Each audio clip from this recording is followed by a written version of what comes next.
የሐዋርያት ሥራ ምዕራፍ 2 በዓለ ሐምሳ የተባለውም ቀን በደረሰ ጊዜ ሁሉም በአንድ ልብ ሆነው አብረው ሳሉ ድንገት እንደሚነጥቅ አውሎ ንፋስ ከሰማይ ድምፅ መጣ። ተቀምጠው የነበሩበትን ቤት ሁሉ ሞላው። እንደ እሳትም የተከፋፈሉ ልሳኖች ታዩአቸው፣ በእያንዳንዳቸውም ላይ ተቀመጡባቸው። በሁሉም መንፈስ ቅዱስ ሞላባቸው። መንፈስም ይናገሩ ዘንድ እንደ ሰጣቸው በሌላ ልሳኖች ይናገሩ ጀመር። ከሰማይም በታች ካሉ ሕዝብ ሁሉ በጸሎት የተጉ አይሁድ በኢየሩሳሌም ይኖሩ ነበር።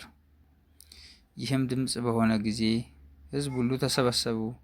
እያንዳንዱም በገዛ ቋንቋው ሲናገሩ ይሰማ ስለነበር የሚሉትን አጡ። ተገርመውም ተደንቀውም እንዲህ አሉ፣ እነሆ እነዚህ የሚናገሩት ሁሉ የገሊላ ሰዎች አይደሉምን? እኛም እያንዳንዳችን የተወለድንበትን የገዛ ቋንቋችንን እንዴት እንሰማለን?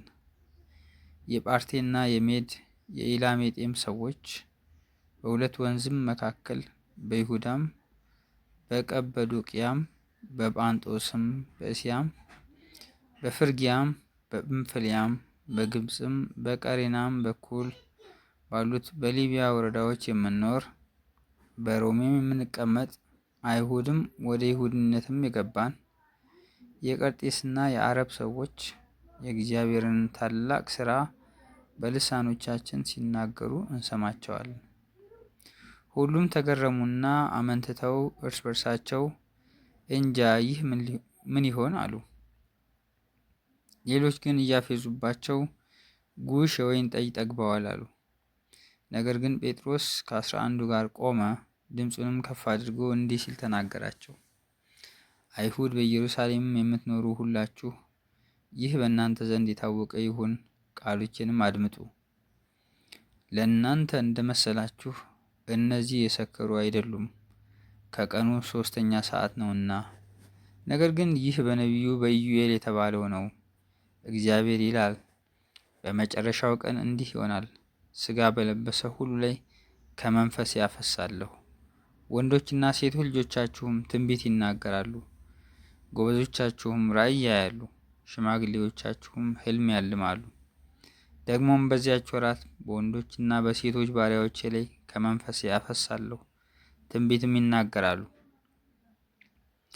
ድንቆችን በላይ በሰማይ ምልክቶችንም በታች በምድር እሰጣለሁ። ደምም እሳትም የጢስ ጭጋግም ይሆናል። ታላቅ የሆነ የተሰማም የጌታ ቀን ሳይመጣ ፀሐይ ወደ ጨለማ ጨረቃም ወደ ደም ይለወጣሉ። የጌታንም ስም የሚጠራ ሁሉ ይድናል። የእስራኤል ሰዎች ሆይ ይህን ቃል ስሙ። ራሳችሁ እንደምታውቁ የናዝሬቱ ኢየሱስ እግዚአብሔር በመካከላችሁ በእርሱ በኩል ባደረገው ተአምራትና በድንቆች በምልክቶችም ከእግዚአብሔር ዘንድ ለእናንተ የተገለጠ ሰው ነበረ። እርሱንም በእግዚአብሔር በተወሰነው ሐሳቡና በቀደመው እውቀቱ ተሰጥቶ በአመፀኞች እጅ ሰቅላችሁ ገደላችሁት። እግዚአብሔር ግን የሞትን ጣር አጥፍቶ አስነሳው፣ ሞት ይይዘው ዘንድ አልቻለምና። ዳዊት ስለ እርሱ እንዲህ ይላልና፣ ጌታን ሁልጊዜ በፊቴ ያየሁት እንዳልታወክ በቀኜ ነውና። ስለዚህ ልቤን ደስ አለው፣ ልሳኔም ሐሴት አደረገ። ደግሞም ሥጋዬ በተስፋ ያድራል። ነፍሴን በሲኦል አትተዋትምና ቅዱስህንም መበስበስን ያይ ዘንድ አትሰጠውም። የሕይወትን መንገድ አስታወቅከኝ፣ ከፊትህ ጋር ደስታን ትሞላብኛለህ። ወንድሞች ሆይ ስለ አባቶች አለቃ ስለ ዳዊት እንደ ሞተም እንደ ተቀበረም ለእናንተ በግልጥ እናገር ዘንድ ፍቀዱልኝ። መቃብሩም እስከ ዛሬ በእኛ ዘንድ ነው። ነቢይ ስለሆነ ከወገቡም ፍሬ በዙፋኑ ያስቀምጥ ዘንድ እግዚአብሔር መሐላ እንደማለለት ስላወቀ ስለ ክርስቶስ ትንሣኤ አስቀድሞ አይቶ ነፍሱ በሲኦል እንዳልቀረች ሥጋውን መበስበስን እንዳላየ ተናገረ። ይህን ኢየሱስን እግዚአብሔር አስነሳው። ለዚህም ነገር እኛ ሁላችን ምስክሮች ነን።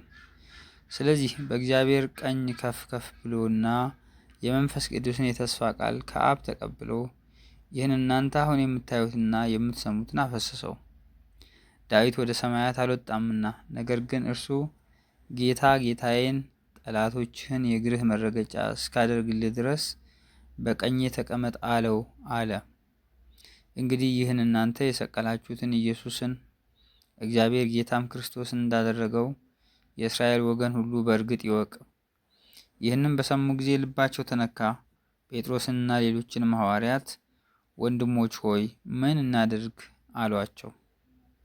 ጴጥሮስም ንስሐ ግቡ፣ ኃጢአታችሁም ይሰረይ ዘንድ እያንዳንዳችሁ በኢየሱስ ክርስቶስ ስም ተጠመቁ፣ የመንፈስ ቅዱስንም ስጦታ ትቀበላላችሁ።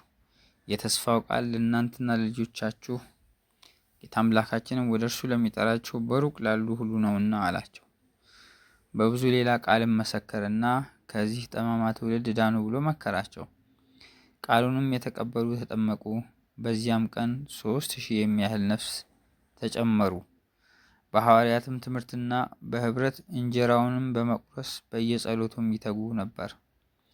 ነገር ግን በሰው ሁሉ ፍርሃት ሆነ። በሐዋርያትም እጅ ብዙ ድንቅና ምልክት ተደረገ። ያመኑትም ሁሉ አብረው ነበሩ። ያላቸውንም ሁሉ አንድነት አደረጉ። መሬታቸውንና ጥሪታቸውንም እየሸጡ ማንኛውም እንደሚፈልግ ለሁሉ ያካፍሉት ነበር። ያላቸውንም ሁሉ አንድነት አደረጉ። መሬታቸውንና ጥሪታቸውንም እየሸጡ ማንኛውም እንደሚፈልግ በሁሉ ያካፍሉት ነበር።